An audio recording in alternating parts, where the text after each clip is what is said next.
Kasih karunia dan damai sejahtera Allah Bapa kita dan anaknya Tuhan Yesus Kristus menyertai saudara. Amin. Shalom saudaraku yang terkasih, di dalam nama Tuhan Yesus Kristus sedang bisa menyapa saudara di tempat saudara berada hari ini. Dalam dimensi yang berbeda tetapi dalam dunia yang sama. Sebagai insan yang diciptakan untuk Tuhan, sebelum melakukan rangkaian aktivitas kita pada hari ini, marilah kita mengawalinya dengan mendengarkan firman Tuhan. Shalom, renungan kita pada hari ini terletak pada Yesaya 43 ayatnya 25 yang berbunyi, Akulah dia yang menghapus dosa pemberontakanmu oleh karena aku sendiri. Dan aku tidak mengingat-ingat dosamu. Demikian firman Tuhan. Amin. Saudaraku yang terkasih, di dalam nama Tuhan Yesus Kristus, ada satu hal yang menjadi bahaya dalam keberadaan kita yang mengaku bahwa kita adalah pengikut-pengikut Kristus sejati. Jika kita berkata, aku beriman di dalam Kristus, salah satu hal yang bahaya adalah seperti yang dilakukan oleh bangsa Israel. Mereka tidak mau repot lagi bagi Allah. Apakah saudara adalah orang yang mau repot bagi Tuhan? Jika saudara adalah orang yang tidak mau repot bagi Tuhan, bukankah saudara sebenarnya jatuh kepada pengertian yang keliru? Mengapa saya harus berkata demikian kepada saudara? Lihat apa yang dilakukan oleh Allah kepada bangsa ini.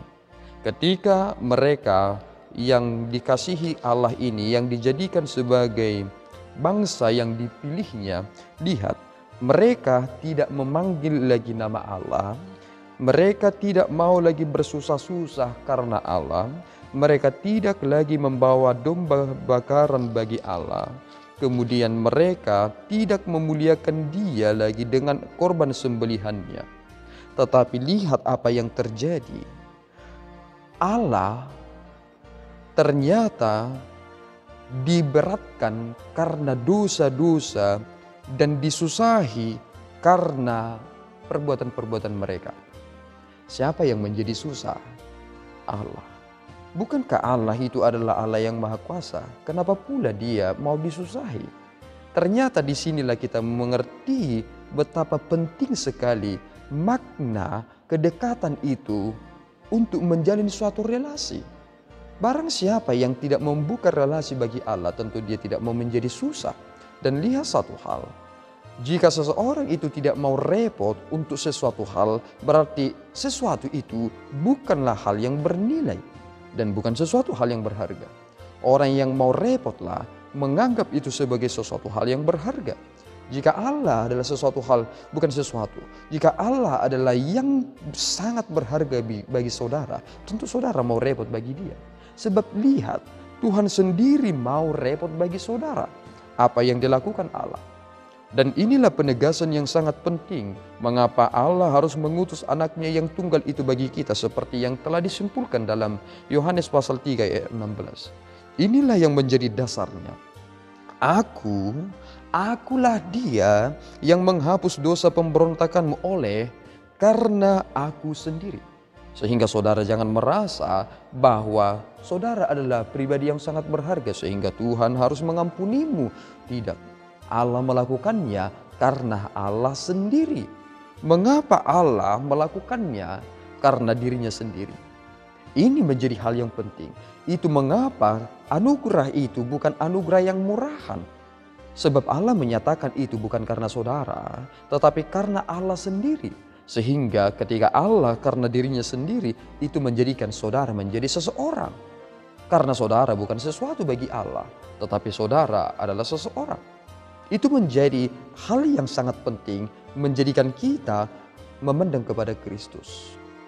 Sehingga saudaraku yang terkasih,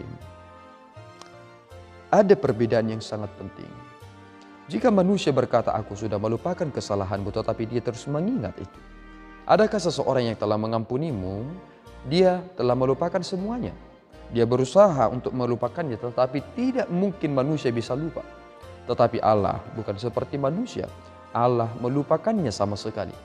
Itu mengapa ketika bangsa Israel disusahkan oleh perbuatan-perbuatan mereka, ada satu hal yang Tuhan izinkan terjadi dan sekaligus di bagian itu ada pemurnian. Ia berkata seperti ini di dalam Yesaya 43 ayat 28.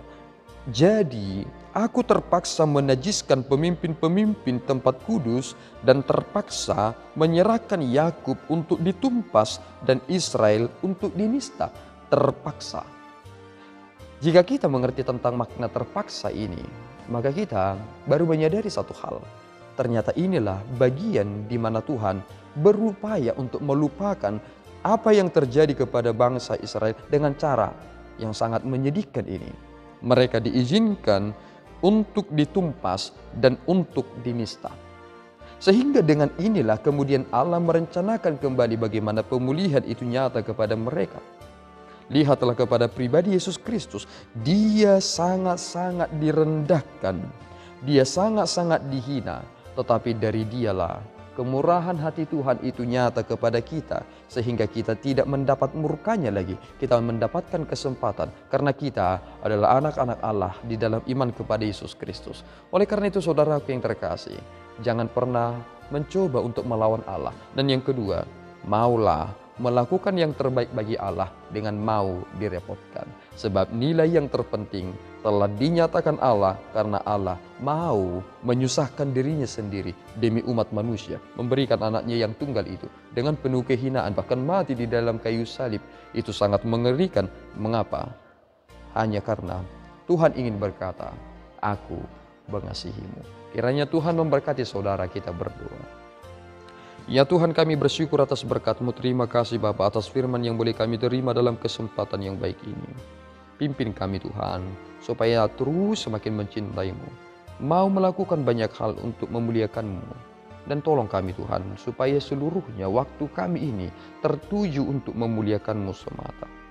Ampunkan kami Tuhan, atas kelalaian kami dan kehinaan kami, yang sering sekali melawan otoritas-Mu dan tidak melakukan kehendak-Mu. Terpuji Engkau Bapa. Di dalam Kristus kami telah berdoa dan mengucap syukur. Anugerah Tuhan kita Yesus Kristus, kasih setia Allah Bapa, dan persekutuan Roh Kudus menyertai saudara. Amin. Tuhan Yesus memberkati.